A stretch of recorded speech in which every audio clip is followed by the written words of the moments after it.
I never thought my own family would betray me like this. I always believed that, no matter what, they would be fair, that they would at least respect me. But I was wrong. So wronged. It all started when my parents decided to expand their business. They own a small family-run company, and for as long as I can remember, they talked about turning it into something bigger. My sister and I grew up hearing about their dreams. How one day, we could take over and make it even more successful. When I graduated, they offered me a position in the company. It wasn't a high-paying role, but I didn't care. I was excited to contribute, to prove myself. My sister, who was a few years older, had already been working there for some time. And from what I could tell, she was doing well. She had a nice car, moved into a fancy apartment, and never seemed to struggle financially. I assumed she was getting paid well, but I never thought to ask. After all, why would I? I was focused on working hard and earning my place in the company. That was my mistake, assuming everyone was being treated fairly. For months, I dedicated myself to the business. Late nights, early mornings, weekends spent handling extra tasks. I went above and beyond because I thought I was building something that would eventually be mine too. But then, one day, I overheard something that made my stomach drop. My sister was talking on the phone, laughing, saying something about a huge payment she had just received. I remember the exact words. "Yeah, Mom and Dad just sent it over." Crazy, right? So much for struggling at work, huh? I froze. Payment? What payment? I brushed it off at first, thinking maybe it was a bonus or something. But something about the way she said it didn't sit right with me. So, later that night, I decided to ask my parents about it. I wasn't expecting a confrontation. I wasn't even mad at that point. I just wanted to understand. But when I asked them, my mother scoffed, shaking her head like I had said something ridiculous. "Your family," she said, as if that explained everything. "Family doesn't work for money. We all help each other out. That's just how it is." I stared at her, completely speechless. If working for free was normal, why was my sister getting paid? And that's when I heard a ding, the sound of a notification. My sister smirked, glancing at her phone. My heart pounded as she turned the screen toward me, just enough for me to see the message. A large payment had just been deposited into her account. I swallowed hard. "Maybe you're just not worth paying," she said mockingly, her smirk widening. Something inside me snapped. I didn't argue. I didn't yell. I didn't demand an explanation. I just closed my phone, turned around, and walked away. But what happened next? Well, that's where things get really interesting. I walked straight to my room, my mind racing. How could they do this to me? After everything I had done for the company, late nights, early mornings, extra hours, I was nothing more than free labor to them. And my sister? She knew about it. She enjoyed it. That smirk on her face wasn't just arrogance. It was satisfaction. I sat on my bed, staring at my phone. I wanted to scream, to confront them, to demand answers. But what was the point? They had already made up their minds. I spent the next few days in a fog. I still showed up to work, but my heart wasn't in it. Every time I saw my parents, all I could hear was my mother's dismissive laugh. Every time I saw my sister, I imagined that payment notification flashing on her screen. Then, one night, I made a decision. I was done. I wasn't going to waste another second working for people who didn't respect me. If I wasn't worth paying, then I wasn't worth staying.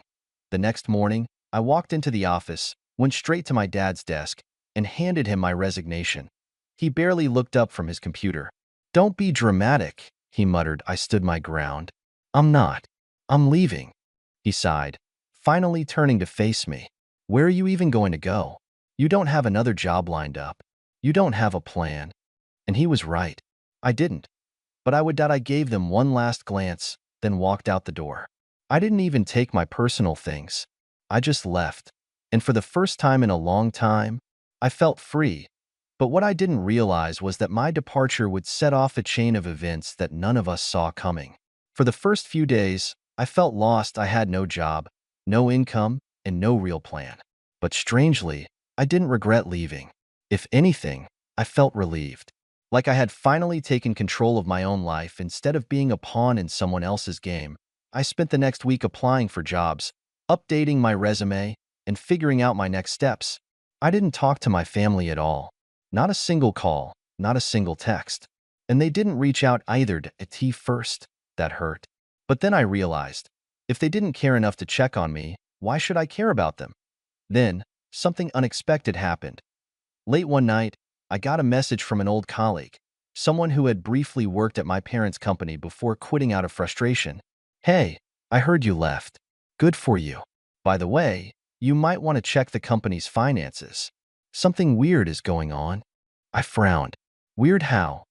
Just look into it. Trust me. I had no idea what they were talking about, but my curiosity got the best of me. I still had access to some of the company's financial records. My parents had never bothered revoking my login. So, out of sheer curiosity, I decided to take a look. What I found made my blood run cold. There were massive payments going out, way more than what my sister should have been getting. Not just her salary, but bonus after bonus, all marked under vague descriptions like consulting fees and special allowances. But that wasn't even the worst part. Some of the transactions were under my name, payments that I never received, money that should have been mine, but had clearly been funneled elsewhere. And if I was right about where it was going, then my parents weren't just being unfair, they were stealing from me. I sat there, staring at the screen, my heart pounding. This wasn't just favoritism. This wasn't just my parents refusing to pay me. This was straight-up fraud. They had been using my name to move money, money that was never actually deposited into my account. And judging by the dates, this had been happening for months.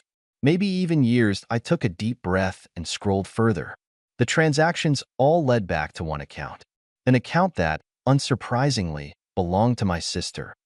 All those fancy things she had, the car, the apartment, the expensive vacations, they weren't just from her salary. They were partially paid for with money that was supposed to be mine. I felt sick. I wanted to storm into that office and confront them. I wanted to scream, to demand answers. But I knew better. If they were willing to steal from me, there was no telling how far they'd go to cover it up, so instead, I took screenshots. Every transaction, every fraudulent payment. I backed up everything onto a private drive and even sent copies to a trusted friend, just in case something happened to my files.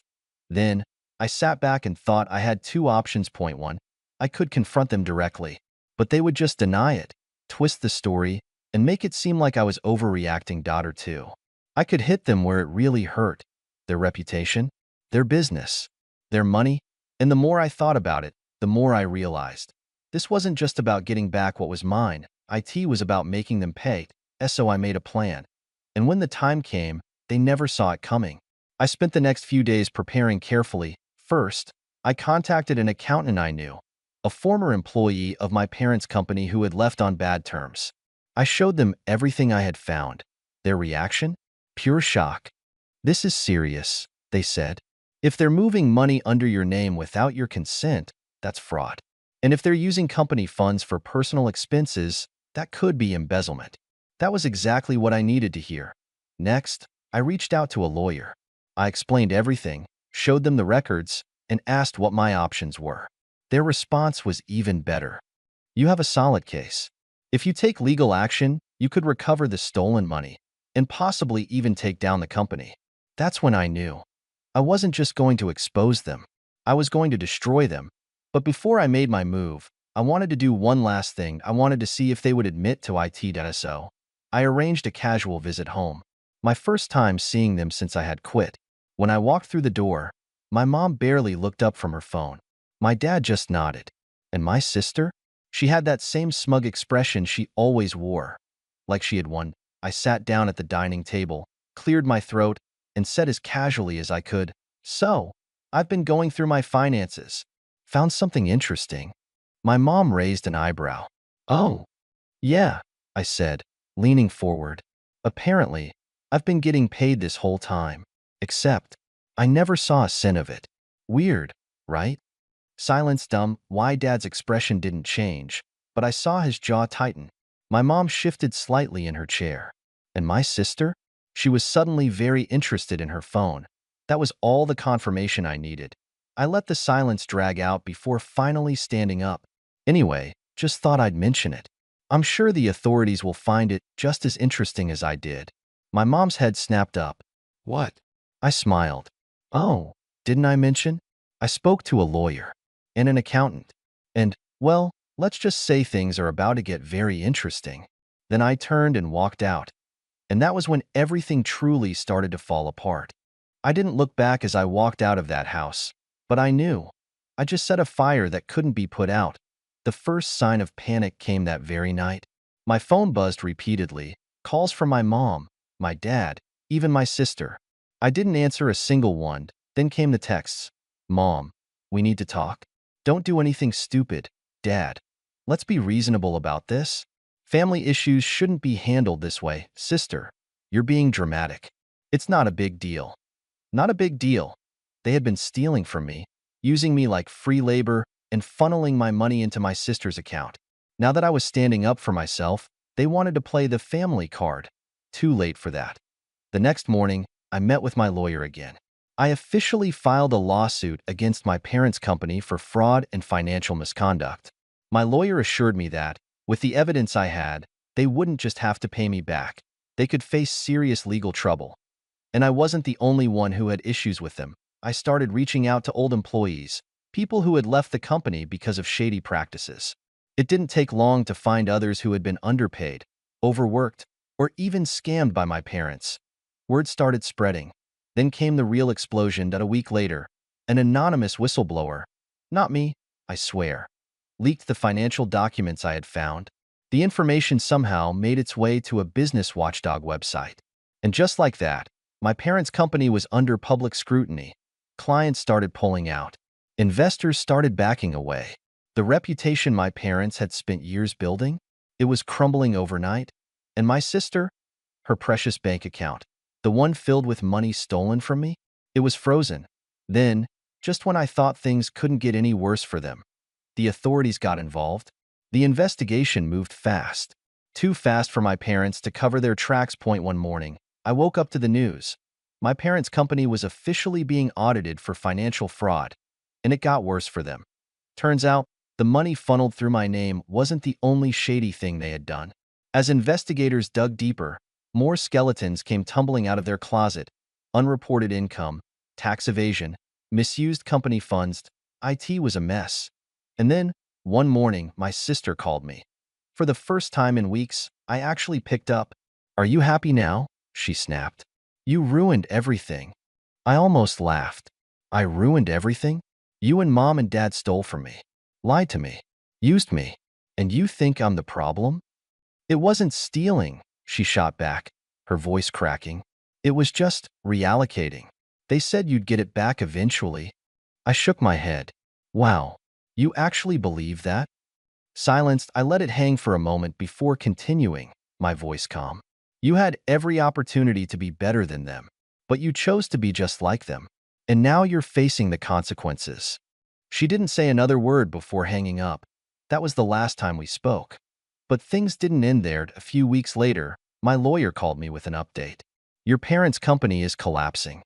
With the lawsuits, the fines, and the lost clients, it won't survive much longer." "And my money?" I asked. "They'll have to pay it back. Every last cent." I leaned back in my chair, exhaling slowly that I had won. They had spent years treating me like I was worthless, like I didn't deserve to be paid, like I was just free labor. And now, they were the ones who had lost everything. I should have felt satisfied, triumphant, even, but all I felt was free. Finally, free. The real chaos began when my parents realized there was no way out. One evening, I got a call from my mother. I almost ignored it, but something in me wanted to hear what she had to say. The moment I answered, all I heard was sobbing. "How could you do this to us?" she wailed. "We're your family. You're ruining us." I stayed silent, letting her cry, her voice breaking between gasps. Then my father took the phone. Unlike my mother, he wasn't crying. He was furious. "You ungrateful brat," he spat. "After everything we've done for you, you stab us in the back like this?" I scoffed. "After everything you did to me? We fed you. We gave you a home. And you repay us by tearing our business apart?" That made me laugh bitterly. "Oh, so now I owe you my entire life because you did the bare minimum as parents?" My father was seething. Do you even realize what you've done? We might go bankrupt. We could lose our house. Your mother is sick with stress. She's been crying for days. She should have thought about that before stealing from me.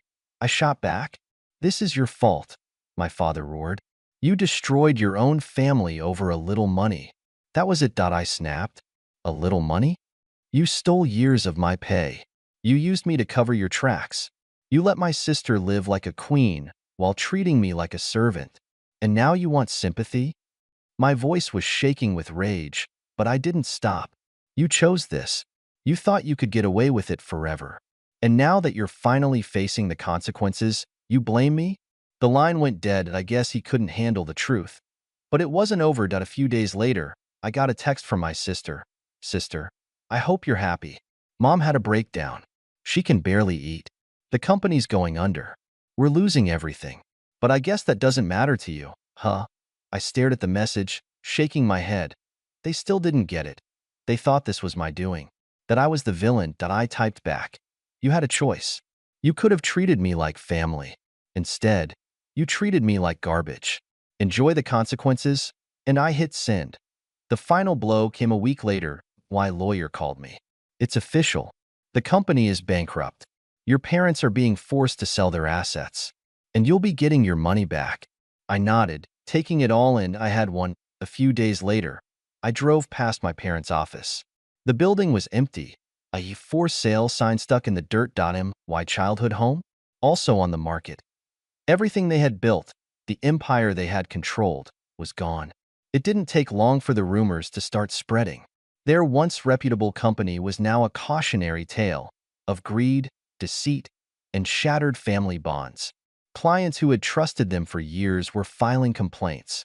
Employees who had been with the company for decades were getting settlements. And the press? They were all over it. The scandal made headlines. But it wasn't just the company that had fallen apart.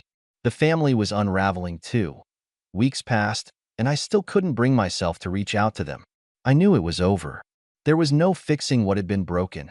Then one afternoon, my phone buzzed again. It was my mother. This time, I answered. We've lost everything, you know, she said, her voice devoid of emotion. The house is gone. The company is gone. Your father, he's drinking more than ever. I don't know what to do anymore. I wasn't sure how to respond. Part of me wanted to say, good. But another part of me felt an unfamiliar twinge of guilt. What do you want me to say? I finally asked, my voice flat. We just need you to come back. Help us fix this. Please, we're family. Her voice cracked. I paused. The words were laced with desperation. But all I could think about was everything I had lost. The years spent working without pay. The broken promises. The way they had treated me like I was invisible, disposable. You had your chance to treat me like family. But you chose not to, I said coldly. You chose money over me. And now you're asking for my help? There was a long silence on the other end. I could hear her sniffling, trying to hold it together. Please, we're sorry. Your father is falling apart. He can't handle this. I bit my lip, staring at the floor. Maybe you should have thought about that before all of this started. You thought I was worthless. Well, now you know better. Her response was barely a whisper. You were never worthless. You're my child. But we were wrong. Please, I'm begging you. It was hard to hear her like this, broken, pleading. A part of me almost wanted to reach out. But the other part of me, the part that had been hurt, betrayed, and ignored, was too angry to forgive. I can't help you, I said finally. Not anymore. And with that, I hung up. Days passed, and the noise from my family slowly faded away. The calls stopped. The texts stopped.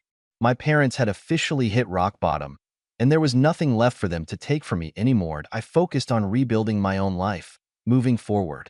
I found peace in knowing that I'd taken control. And as much as it hurt to see them crumble, I knew I couldn't go back. The truth was, there was no fixing what had been broken. The damage they had caused was too deep, too ingrained. I had to keep moving forward, even if it meant leaving them behind. And that's where my story ends. Now, I'm curious, what would you have done in my place? Would you have given them a second chance? Or would you have walked away like I did? Let me know your thoughts in the comments below.